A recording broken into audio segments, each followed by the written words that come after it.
एक ऐसे हरामी लड़के की है जिसने अपने ही दोस्त की मॉम को पटा लिया और उसके साथ दिन रात टपाटप करता है, जिसकी वजह से वो लेडी प्रेग्नेंट हो जाती है। अब एक दिन इसके दोस्त को इन दोनों के टपाटप रिलेशन के बारे में पता चल जाता है। फिर इसकी शुरुआत में हम माइकल नाम के एक आदमी को देखते हैं जो एक स्कूल में टीचर होता है। उसके बाद जब माइकल और उसकी वाइफ जैना घर पर स्टूडेंट्स के असाइनमेंट चेक कर रहे होते हैं तो माइकल की वाइफ जैना पूछती है कि तुमने स्टूडेंट्स को इतने कम मार्क्स क्यों दिए। इस पर माइकल उसे बोलता है कि बच्चों ने कुछ खास तो लिखा ही नहीं, तो मैं उन्हें अच्छे मार्क्स किस चीज के दूं। तभी माइकल क्लाउड नाम के एक स्टूडेंट का असाइनमेंट पढ़ता है जिसमें लिखा हुआ था कि क्लाउड राफा नाम के स्टूडेंट के घर काफी दिनों से जाना चाहता है और फिर एक दिन वो राफा को मैथ पढ़ाने के बहाने उसके घर पर जाता है। वहाँ पर उसकी नजर राफा की माँ जूली पर पड़ती है जो दिखने में बहुत ही खूबसूरत थी। इसके बाद क्लाउड राफा को एक मैथ प्रॉब्लम सोल्व करने के लिए देकर नीचे आ जाता है। वहाँ वो राफा की मॉम को देखता है जो एक गंदी मैगजीन पढ़ रही होती है। अब कुछ देर तक जूली को देखने के बाद क्लाउड वापस राफा के पास आ जाता है और उसे बोलता है कि तुम्हारी मैथ तो बहुत ही ज्यादा खराब है, इसलिए मुझे रोज आकर तुम्हें ट्यूशन पढ़ाना पड़ेगा। अब ये सब पढ़ने के बाद माइकल अपनी वाइफ को बोलता है कि इस लड़की की राइटिंग स्किल्स तो बहुत ही ज्यादा अच्छी है और ये आगे चलकर एक बड़ा राइटर बन सकता है। फिर अगले दिन क्लास के बाद माइकल क्लाउड से उसके असाइनमेंट के बारे में पूछता है और उसे बोलता है कि अगर राफा को पता चल गया कि तुम उसकी मॉम के बारे में क्या सोचते हो तो तुम बहुत बड़ी मुसीबत में पड़ जाओगे। पर इस पर क्लाउड उसे बोलता है कि ये तो मैंने बस आपको पढ़ाने के लिए लिखा है और फिर वो माइकल को पिछले असाइनमेंट के आगे का पार्ट देता है। इसके बाद माइकल अपनी वाइफ के पास जाकर उसे इस बारे में बताता है और वो दोनों आगे की स्टोरी पढ़ने लगते हैं। उसमें लिखा था कि इस बार जब क्लाउड राफा के घर गया तो उसे देखकर राफा की मॉम बहुत खुश होती है क्योंकि क्लाउड की वजह से राफा मैथ में काफी इंटेलिजेंट हो गया था। फिर जब राफा की मॉम वहाँ से जा रही होती है तो क्लाउड उसके पिछवाड़े को काफी गंदी नजरों से देखने लगता है। अब ये सब पढ़कर जैना को काफी अजीब लग रहा था कि एक बच्चा इतना ठरकी कैसे हो सकता है, पर माइकल को इससे कोई फर्क नहीं पड़ता क्योंकि वो क्लाउड की राइटिंग स्किल्स और उसके ठरकीपन से बहुत ज्यादा इम्प्रेस था। फिर अगले दिन माइकल स्कूल में क्लाउड की फैमिली की इन्फॉर्मेशन निकालता है और उसे पता चलता है कि क्लाउड की फैमिली 2 साल पहले यहाँ शिफ्ट हुई है और वो लोग कई बार अपना घर बदल चुके हैं। अब इससे माइकल को लगता है कि क्लाउड बहुत परेशान रहता है, इसीलिए माइकल अब डिसाइड करता है कि वो क्लाउड को एक अच्छा राइटर बनने में उसकी हेल्प करेगा। फिर क्लाउड भी माइकल को उसके आगे का असाइनमेंट देता है जिसमें लिखा हुआ था कि जब क्लाउड वापस से राफा के घर गया तब राफा और उसके डैड मैच देख रहे थे। तभी राफा की मॉम वहाँ पर आती है और वो क्लाउड के पास आकर बैठ जाती है। थोड़ी देर बाद राफा के डैड को एक अर्जेंट कॉल आता है और वो उठकर वहाँ से चले जाते हैं। अब ये देखकर क्लाउड सोचता है कि अगर ऐसे ही राफा के मॉम और डैड के बीच दूरियां बढ़ती गई तो वो राफा की मॉम को आसानी से पटा लेगा।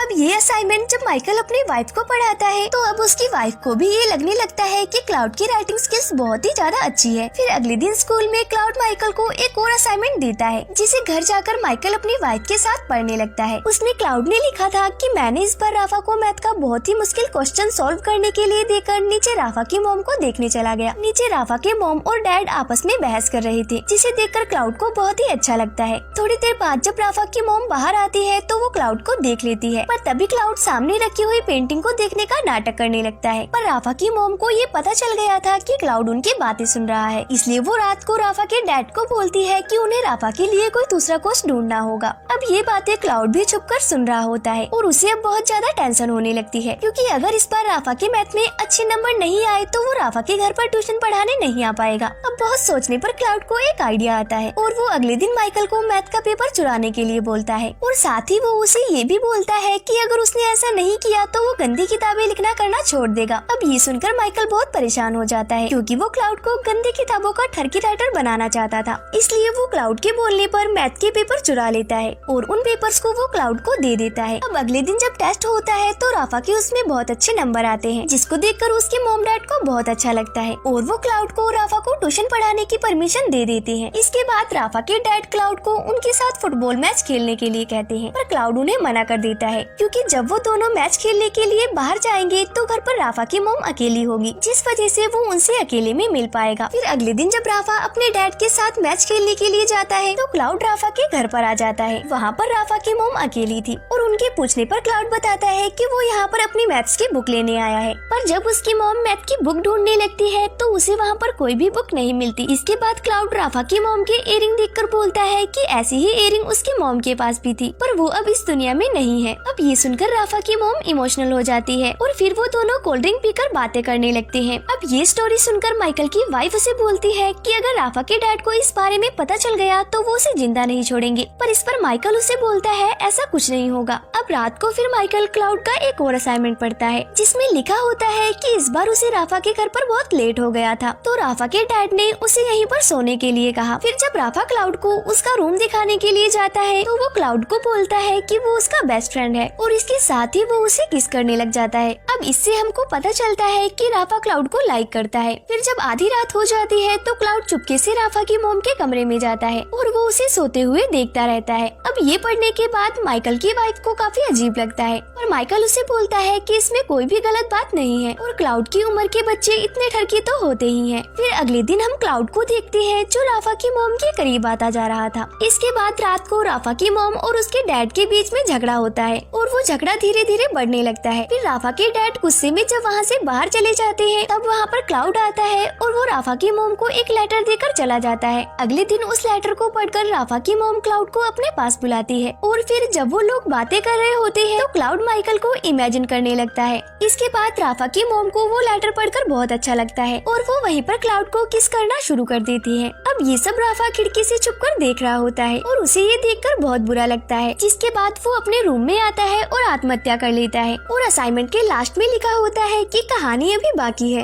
अब जब माइकल ये सब पढ़ता है तो वो शॉक्ड हो जाता है और अब वो ये सब बात अपनी वाइफ को भी नहीं बता सकता था। फिर अगले दिन जब माइकल स्कूल जाता है तब वो वहाँ पर राफा के बारे में पूछने लगता है। वहाँ उसे पता चलता है कि राफा आज स्कूल नहीं आया। अब ये जानकर माइकल काफी परेशान हो जाता है और वो एक टीचर के पास जाकर उसे राफा के घर पर कॉल करने के लिए बोलता है। फिर जब टीचर राफा के घर पर कॉल करती है तब उसे पता चलता है कि राफा बीमार है, इसीलिए वो आज स्कूल नहीं आया। अब ये सुनकर माइकल को थोड़ा अच्छा फील होता है और फिर वो क्लाउड से पूछता है कि आज तुमने असाइनमेंट में झूठ क्यों लिखा। इस पर क्लाउड उसे बताता है कि ऐसा उसने इसलिए किया क्योंकि वो कहानी को थोड़ा इंटरेस्टिंग बनाना चाहता था। अब माइकल को भी ये लगने लगा था कि अगर राफा को ये सब पता चल गया तो वो सच में आत्महत्या कर लेगा, इसलिए वो क्लाउड को ये सब लिखना बंद करने के लिए बोलता है, पर क्लाउड उसे मना कर देता है और वो बोलता है कि अब मैं लिखना बंद नहीं कर सकता। अब ये सब सुनकर माइकल उसे बोलता है कि ठीक है, पर अब से मैं तुम्हारी कोई भी स्टोरी नहीं पढ़ूंगा। अब ये सुनने के बाद क्लाउड अपनी अगली स्टोरी को वही डस्टबिन में फेंक कर चला जाता है, पर तभी माइकल भी अपने आप को रोक नहीं पाता और वो उस स्टोरी को डस्टबिन से निकालकर पढ़ने लगता है। उसमें लिखा था कि आज राफा के डैड बहुत उदास घर आए थे क्योंकि वो अब अपनी जॉब से बहुत ज्यादा परेशान है। तभी राफा की मॉम वहाँ पर आती है और उन्हें बताती है कि वो प्रेग्नेंट है। ये सुनकर राफा के डैड बहुत खुश हो जाते हैं, पर तभी वहाँ पर राफा आता है और उनको बोलता है कि क्लाउड अब हमारे घर नहीं आएगा और आप लोग मेरे लिए कोई दूसरा कोच ढूंढ ले। ये सब पढ़ने के बाद माइकल क्लाउड के पास जाता है और उसे बोलता है कि अब तुम्हें राफा के घर जाना बंद कर देना चाहिए। इस पर क्लाउड भी मान जाता है और वो माइकल को बोलता है कि अब वो कभी नहीं लिखेगा। फिर क्लाउड माइकल को आगे की कहानी बताता है कि आज उसकी और राफा की लड़ाई हुई थी क्योंकि उसको मेरे और उसकी मॉम के अफेयर के बारे में पता चल गया था। इसके बाद हम देखते हैं कि क्लाउड अपनी कहानी को पूरा करने के लिए राफा की मॉम के पास जाता है, पर राफा की मॉम उसका लिखा हुआ लेटर उसे वापस कर देती है। फिर क्लाउड उन्हें बोलता है कि हम दोनों यहाँ से कहीं दूर जा सकते हैं, पर राफा की मॉम उसे मना कर देती है क्योंकि क्लाउड उम्र में बहुत छोटा था।